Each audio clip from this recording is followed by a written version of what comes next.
This state is the largest in the United States, but also the least populated. And its extreme climate doesn't just affect the weather, it shapes culture, travel, and daily life. Welcome back to the Learn English podcast, the podcast that teaches English in context so you can learn naturally. On today's episode, we're continuing our state series where we explore every state in the United States. And today's state is Alaska. Alaska is part of the United States, but it doesn't feel like most other states. It's not just cold and remote, it's also one of the most unique places in the entire country. By the end of the episode, you'll understand Alaska's history, climate, and culture. And more importantly, how to talk about it using English like a native speaker. Are you ready to learn about this state? Then follow along because we're about to begin.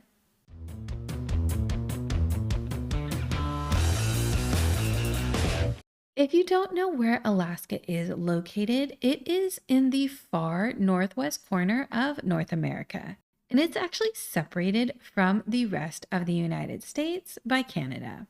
In American English, the main part of the United States is sometimes called the Lower 48 or the mainland. It gets called that because there are 48 states that are connected to each other that make up the majority of the U.S. Alaska is not part of the Lower 48, which is one reason why it feels separate from the rest of the country. In terms of size, Alaska is enormous, which means very large. It is the largest state in the U.S. by far. Alaska covers about 1.7 million square kilometers, which makes it similar in size to Libya and slightly smaller than Mexico. Despite its size, Alaska has a very small population. Only about 700,000 people live in this state. That gives Alaska one of the lowest population densities in the country.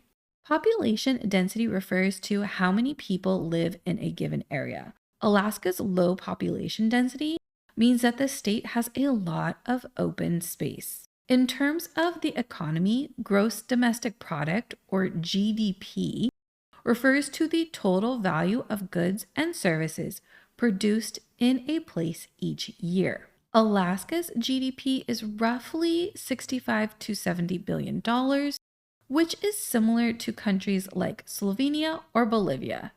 In the context of the United States, that number is quite low. In fact, Alaska has one of the lowest GDPs of any U.S. state. However, when we look at the median income, the picture changes. Median income means the amount of money that the typical person earns. In Alaska, the median income is actually quite high and ranks in the top 15 out of all of the states. That means the typical person in the state is paid relatively well. So how can Alaska have a very low population and a high median income at the same time? One reason is the type of jobs that are available. Many are high-paying jobs in Alaska, and these are connected to oil, gas, or government work. Oil and gas are some of the biggest contributors to Alaska's economy. Energy production, especially oil, plays a major role in the state's overall economic output. Fishing and tourism are also important industries. Many of these jobs pay more because the work is difficult, remote, which means that it's hard to get to, or seasonal. Another important factor is the cost of living. Living in Alaska can be very expensive, especially in remote areas. Food and supplies often have to be shipped over long distances, particularly during the winter months, which increases the prices of these goods. Higher wages help people afford these higher costs, which is one of the reasons why Alaskans tend to be paid higher than people in other states. Before Alaska was part of the U.S., Indigenous peoples lived there for thousands of years. Indigenous means original people, people who lived in a place before outside groups arrived. One of the main indigenous groups in Alaska is the Inuit. Inuit is a term that native groups call themselves, and it literally means the people. You might sometimes hear the term Eskimo, but that is an outdated term for them, and some people find it offensive. The reason is that Eskimo is a European name that explorers gave these indigenous people. It is not a name they ever used for themselves. So today, Inuit is preferred and is considered to be more respectful. Alaska got its name from the Aleut people, who are indigenous to the Aleutian Islands and part of the Alaskan coast. The word Alashak is an Aleut word, which means the mainland. In the 1700s, Russia established settlements in Alaska, mainly for trade. But by the mid-1800s, Russia began to see Alaska as too expensive and difficult to control. The territory was far away and hard to defend and not very profitable. Therefore, Russia decided to sell Alaska to the US in 1867. The United States was interested in Alaska for several reasons. American leaders saw Alaska as valuable land with natural resources, and they also wanted to expand the US influence in North America. Russia, on the other hand, was worried about Britain. At the time, Britain controlled Canada, and Russia feared that if war broke out, Britain could take Alaska by force. Selling Alaska to the US was a way for Russia to avoid losing the territory for free. That makes Alaska unique because it is the only state that was purchased as a single complete state from another country. After the purchase, Alaska did not become a state right away. For many years, it remained a US territory, which means it was land controlled by the United States, but not yet a state. And the US still has territories that it controls today. I did an episode on the different US territories. Give that a listen if you would like to learn more about them. The reason Alaska remained a territory instead of becoming a state right away was that its population was very small, it was very remote, and it took time to build stable communities and infrastructure. Eventually, the people living in Alaska pushed for statehood, which means to officially become a US state. The population was growing and residents wanted political representation. Alaska became the 49th state on January 3rd, 1959, which is very recent. Alaska's state flag is simple but very symbolic. It shows 8 gold stars on a dark blue background. 7 of the stars form the Big Dipper, a well-known group of stars in the night sky, and the 8th star represents the North Star, which symbolizes Alaska's location in the far north. The dark blue color represents the Alaskan sky, the sea, and the importance of space and nature in the state. Alaska's state motto is North to the Future. This motto reflects the idea that Alaska represents opportunity, growth, and possibility, especially because it is one of the newest and least developed states in the country. It suggests that Alaska is a place where people look forward and imagine building something new. I've talked about Alaska being very remote and a difficult place to live, and that has to do a lot with the climate. Latitude refers to how far north or south a place is on Earth. Because Alaska is located so far north in latitude, winters are long and harsh. In many parts of the state, winters can last for most of the year. Alaska's latitude also means that it has extreme daylight differences. In the summer, some places experience very long days with the sun barely setting at all. In the winter, those same places experience months with very little sunlight. Living in Alaska means planning life around these seasons. People prepare carefully for this because they know that travel, work, and daily routines will slow down during the winter. That's also why tourism is concentrated into just a few months. Most visitors come in the summer when the weather is easier and the roads are more accessible. And also because daylight lasts longer. If you're familiar with Iceland, this might sound familiar. Like Alaska, Iceland has dramatic daylight changes, extreme climate, and a short tourism season. Because you have different communities like the indigenous communities and remote work sites in the energy sector, people in Alaska tend to live far apart. There are bigger cities like Anchorage, Fairbanks, and Juneau, but jobs, geography, and history tie people to different locations. And for some people, that is part of the charm of living in Alaska. You can have a plot of land with this beautiful landscape and very few other people around you. Because the climate is so harsh, travel between these communities is very different from most US states. In many places, there are few roads because they are expensive to build and maintain in the difficult climate. This means that people often depend on airplanes, boats, or ferries to get around. In some communities, flying is a normal part of everyday life. Pilots who fly small airplanes between communities to deliver people and supplies are called bush pilots. There was even a reality show about them a few years ago. Alaska's culture is shaped by economic independence and self reliance. Self reliance means the ability to take care of yourself without depending heavily on others. Living independently on your own land and providing many of your own basic needs is called homesteading.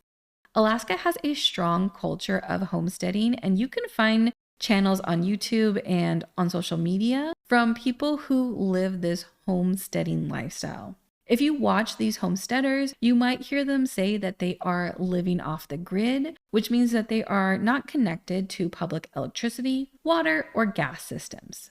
And they might not even have reliable internet. These are basically all of the things that we think of when we think of modern life. Instead, people who live off the grid rely on their own resources like well water or solar panels and generators for electricity. In terms of food, Alaskan food is closely connected to the environment and the animals that live there. You often hear about salmon, which is one of the most important foods in Alaska. Salmon is a staple, which means that it is a food that people eat regularly. You may also hear about meats like moose, deer, and caribou. These are animals that live in Alaska's wilderness and have traditionally been an important food resource for people living there, especially in rural and indigenous communities. And because winters are long, food that can be preserved is especially important. Fresh food can be expensive and unavailable in the winter months. Although Alaska is difficult to travel to in the winter, it is a very popular tourist destination during the short summer season. Outdoor life is a central part of life in Alaska, and the state is known for activities like fishing, hiking, and working in nature. Because of the size and geography of the state, most people experience Alaska in one of two ways. Some visit by cruise, which makes it easier to see glaciers, coastal towns, and wildlife without traveling long distances on land. Others choose road trips for more flexibility, but these require much more planning than other states. Distances are long, services are limited, and weather can change quickly. Certain roads also might not be accessible during the off-season. That means that planning matters more in Alaska than in most other places.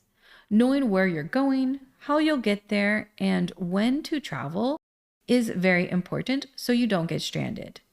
Travel in Alaska often begins in cities that serve as gateways to the wilderness.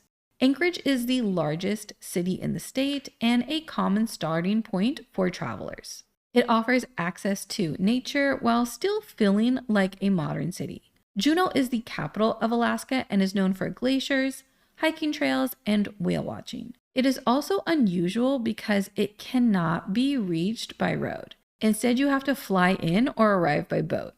Because so much of Alaska is wild and undeveloped, many visitors come to experience its national parks. One of the most well-known is Denali National Park, home to Mount Denali, the tallest mountain in North America. While Denali is a serious climb for experienced mountaineers, the park itself is popular for wildlife viewing, wide open landscapes, and dramatic scenery. Another major destination is Glacier Bay National Park, where visitors can see massive glaciers and often spot whales. When movies or television shows are set in Alaska, they usually highlight the environment, long distances, and independence that defines life there. Because of this, many films and TV shows connected to Alaska focus on nature, survival, and remote living. One well-known movie is Into the Wild, which tells the story of a young man who travels alone into the Alaskan wilderness. The film emphasizes isolation and the power of nature, while also showing the beautiful landscapes from the state. I also mentioned this movie before in an episode I did about travel-inspired movies, so if you want more recommendations, you can listen to that episode. There are also several television shows that focus on everyday life in the state. One example is The Last Frontier. That was a show on Apple TV. It followed a law enforcement officer in Fairbanks, Alaska, while he was trying to catch fugitives. A fugitive is someone who is wanted by law enforcement. Because living in Alaska can be such a challenging and unique experience, reality shows set here are popular. One example is Alaska, The Last Frontier, which follows families who practice homesteading and live off the land. Another well-known series is Life Below Zero, a documentary-style show about people surviving in extremely remote parts of Alaska. And like I mentioned before, there was also a reality show about Alaska's bush pilots, which focused on pilots who fly supplies and people to isolated communities. Now you understand what makes Alaska unique. It is part of the US, but its history, climate, and geography make it very different from most states. Is there anything that surprised you about the state? Or have you ever visited it before? I'd love to hear from you, so please leave me a comment and tell me about it. We're going to continue exploring other US states, so if you are enjoying these episodes, let me know in the comments. We are going in alphabetical order, so that should give you a hint to which state comes next. A reminder that if you look at the description of this episode, you will find helpful links and the vocabulary list to help you improve your English fluency. If this episode helped you, please consider leaving us a review or sharing the podcast. You can follow us on social media or go to our website, learnenglishpod.com. And remember to like and subscribe so you don't miss our next episode when it comes out next week. Until then, keep learning English.